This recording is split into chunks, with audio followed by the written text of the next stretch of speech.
I think the two are very powerful together. In some ways, depend on each other to maximise the total benefits. AI benefits massively from more and more data that it can use for training and test, and the more good and appropriate data, the better. And the Internet of Things is a very good mechanism, bringing together lots and lots of disparate data sets from various parts of an organisation, plus contextual data from environment, etc., to then feed AI systems with those big data that then allows good training and good test to create good AI.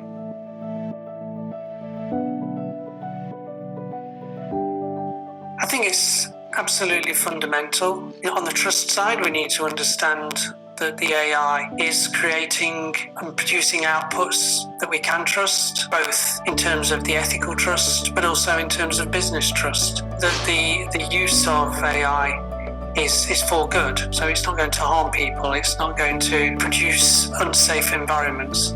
And those ethical frameworks give people trust in the deployment of AI, even down to potentially talking with your trade unions or your workers' councils for any deployment into a factory. Ethics is fundamentally required for assuring people that we're using those data in ethical ways.